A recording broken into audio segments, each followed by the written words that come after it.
watching The Royal Way here on Stadium Drive Sports. Hello and welcome, Royals Empire, to The Royal Way here on Stadium Drive Sports. I'm your host, Sean Barr, and you have found the best Kansas City Royals show this side of the Virgo Supercluster. Pretty cool, huh? You know what else is cool? The second longest work stoppage in MLB history is now over. That's right. Woo! Baseball is back after a 99-day pause. Yeah, if you haven't heard, 26 of the 28 union members voted in favor of a new 5-year CBA expiring in 2026. I'm sure most players are satisfied with the results. It came with many changes, things that will restructure the league for years to come and at a faster pace than usual. As we enter into another era of baseball, we find that the revolutionary changes won't just occur every time the CBA expires. Commissioner Rob Manfred is enabling the league to make changes in the game that only takes about 45 days to implement at the most. And some of the current changes include the minimum wage was raised to $700,000 with a 23% increase until it hits a max of $780,000.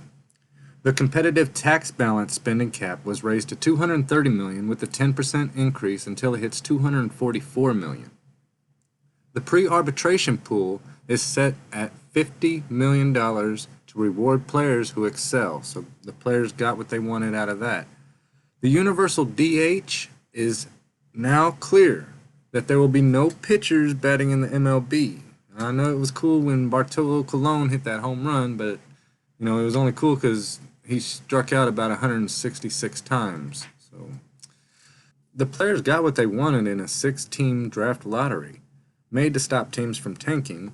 You get about a 16.5% chance if you were one of the bottom 3 teams from last year. And your chances decrease with better records, of course. 1 through 6 will be lottery picks. 7 through 18 will be non-postseason teams in reverse order of the previous year's standings. 19 through 22 will be used for wild card teams who lost. And 23 through 26 will be the League Division Series losers. 27 through 28 will be the League Championship losers. And 29 will be the World Series loser. And the last pick will be the champion. Picks 19 through 28 will be sorted by revenue sharing first and then their regular season records. So if you're receiving money from the teams that are going past the limit, or spending big, then you will go first. So they're looking out for the smaller teams even in the draft, so that's pretty cool.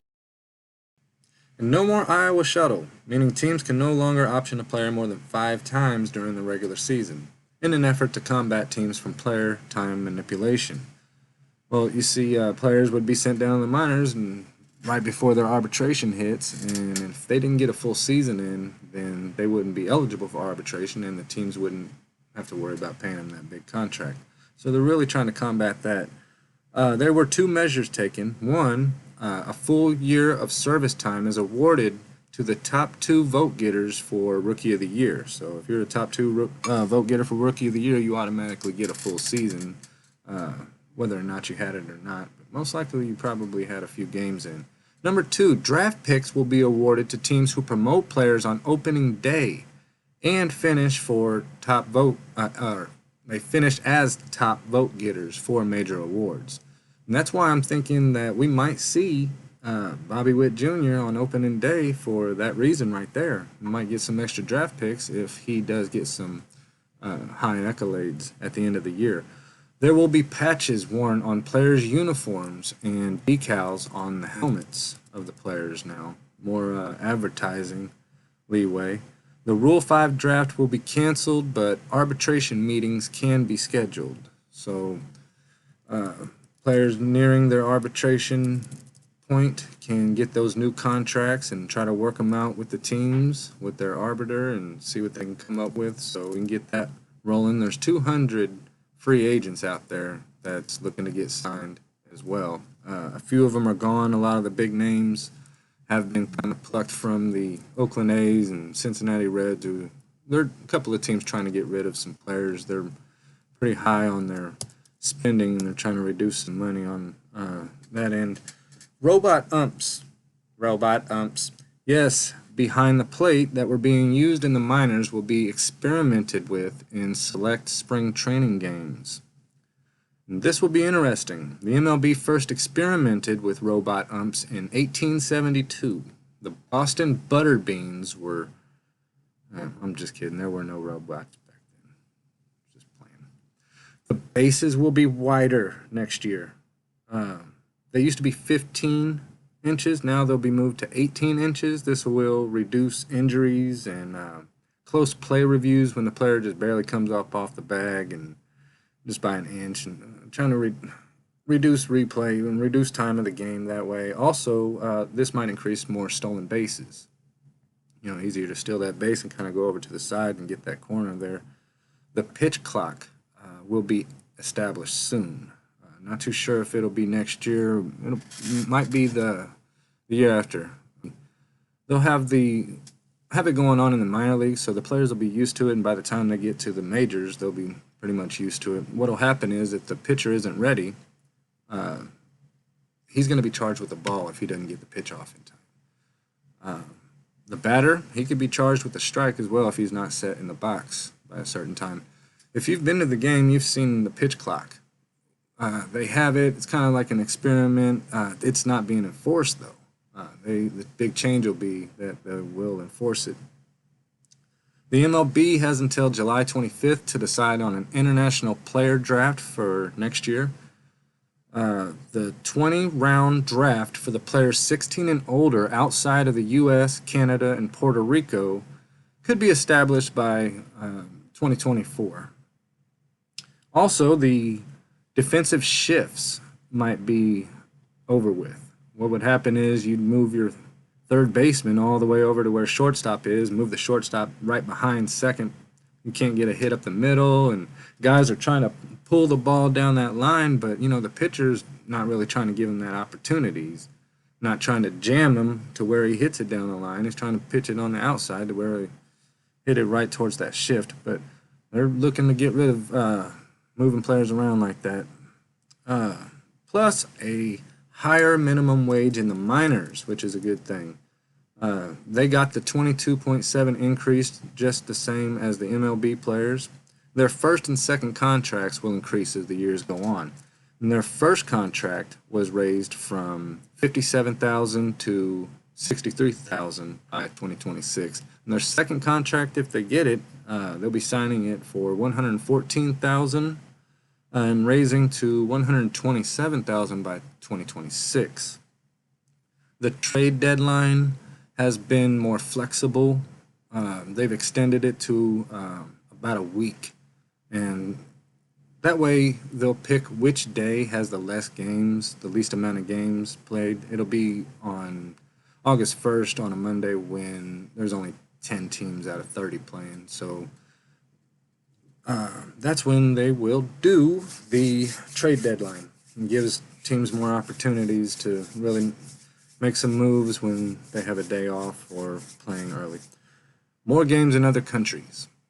They want to play in Europe and maybe Brazil, who knows, Cuba, Puerto Rico, different places. That'll be interesting. And finally, the MLB will implement everlasting Bud Light beer fountains at every stadium. That's awesome. Lyft and Uber drivers are very anxious at this point. I'm just kidding again. I'll have those 24-ounce beers for $13 again. So just try to find me, and we are cashless. So, but you can tip me in cash, see, because they tax my tips. Never mind. Anyways, what was I saying? Yeah, finally, the MLB will be discussing a balanced schedule going ahead. This is very interesting. I love this idea. Every team will have at least one series against each other, regardless of division or league. This will reduce the number of games in your division against your divisional opponents, but I think it's a win for the fans who just want more of an opportunity to see various teams of their desire. Currently, interleague play is designed to have the Royals play one division of NL opponents along with a couple of rivals. 56 games against division opponents is now being implemented, and that's 14 each. It used to be about 16. and 60 games against the rest of the league. 4 games against some rivals that you have. Ours might be the Cardinals and Cubs, and 42 other interleague games. So that's really cool. Guaranteed you're going to see your favorite team playing at your home stadium within, 2 or 3 years. You're going to see them. It opens up the doors for more fans to show up at your home game and see those opponents wearing those different colors. I remember I was wearing those bright neon beer vending shirts, and we were playing the Houston Astros, and everybody thought that I was wearing a Houston Astros shirt. They had to look. Oh, okay, there's a KC logo on that shirt. No, I'm definitely not a Houston Astros fan. We got to take a break, and when we get back from commercial, I'll have all your favorite segments. Guess Who, trivia, Did You Know? Plus, we'll go through the timeline of the Royals on through the years. And if we got time, we will crown the best to ever wear number 2. Not the best to ever wear poop, no. The best to ever wear the number 2 for the Royals. We'll go through all that, and I promise you, you will enjoy it. Just stay tuned and stick through these wonderful commercials. Thanks for watching. And don't forget to hit that like and subscribe button and do all that stuff. And if you got time, get me a Whataburger. I'm hungry. Hey there, I'm Kevin, host of the 12th Man at Arrowhead Drive. Be sure to tune in every Sunday and Wednesday for all your Chiefs content right here on Stadium Drive Sports. You're now listening to 97.7 FM, Kansas City, KUNT Radio, the best radio station that ends in a 7. Call now for your chance to win $10,000. Oh, wow. I'm calling. Come on, ring. Oh, it's ringing. Hey, that wasn't busy. Come on. Well, I just know they're going to answer. A few moments later. Well, it's been 35 rings. Well, I don't know what we're going to do about the light bill, Mom. You know you'd have a better chance of winning some prizes on a show if you just watched The Royal Way. There's going to be lots of cool prizes to win right here on Stadium Drive Sports. Welcome back, welcome back, welcome back, Royals Empire. All right, Royals Empire, it's now time to present the best to wear it. We're on number 2. The nominees are Freddie Patek, Onyx Concepcion, Brent Maine, John Buck, and Alcides Escobar. And the winner is Alcides Escobar. Freddie Patek comes up as runner-up. Did you know that the strike was over the plate? I mean, right over the plate, perfect pitch, right down the middle. That's why they called it a strike. Nah, but for real, here's the real did you know. Pitcher Dennis Leonard has a couple of Royals records that seem will never be broken. 103 complete games and 23 shutouts. Thing about this is, pitchers these days just don't go that long into games. Very rarely will you ever see a complete game. Alright, Royals Empire, it's trivia time. When was Slugger's first ever Royals game?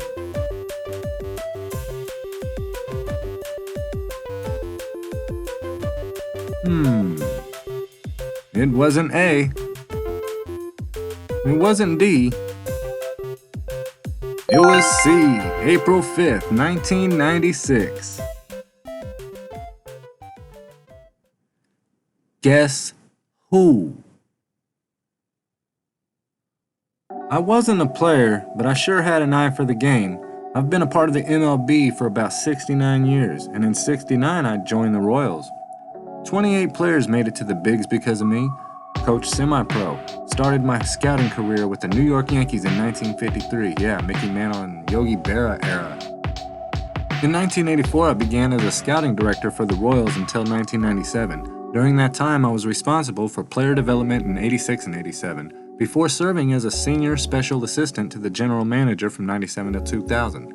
Then, 21 years as the senior advisor to the GM for the Royals. I became the 23rd member of the KC Royals Hall of Fame on June 28, 2008. I was inducted into the Professional Scouts Hall of Fame that same year, plus I was inducted to the Missouri Sports Hall of Fame in 2016. I passed away at the age of 94 on November 11, 2021. They named the observation tower at Surprise Stadium after me. Plus, the Royals will honor me by creating a commemorative scout seat at the K for Royal Scouts. When I was 8 or 9 years old, playing ball as a kid, my mother would say to me, "You know, you're going to be in professional baseball someday." I asked, "What do you mean?" She said, "Because you were born on February 6th, Babe Ruth's birthday, and in 1927 he hit 60 home runs, the same year you were born." You will see my name on the patches the Royals will wear this year. I am legendary scout and executive.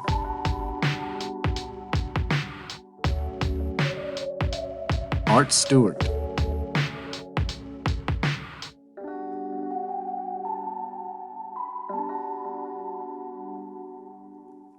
The Royal Way is taking you through the years. So far we've covered 69 and 70. We are on now to season 1971. The season of 1971 was a good offensive year for the Royals. Ended up finishing second place in the division in the AL West, right behind the Oakland Athletics, who ended the season at 101 and 60. Here's a look at the defensive setup in 1971. Amos Otis had a really great year defensively.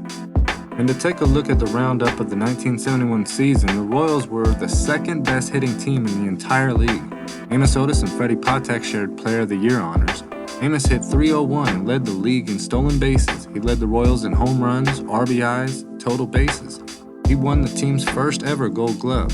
Freddie had 11 triples, second in the league in stolen bases, the most putouts and double plays. He also hit for the cycle this year. Paul Shaw and Cookie Rojas had great years too. Cookie and Amos represented KC in the All-Star game. The Royals had an attendance record of 35,623 on August 3rd against the division-leading A's. It seems the Royals need to be better than the old KC team, the Athletics. Sounds like a rivalry. To be continued with 1972. Alright, Royals Empire, that's it for today's episode. I want you to catch up with me next week, as I'm going to have a full review of spring training. Where do these teams play? Are they in separate leagues? Is there a grapefruit involved? Catch up with me next week and find out. I want to thank you again for watching The Royal Way, brought to you by Stadium Drive Sports. I have been Sean, you've been great. I'll catch you next week. Later.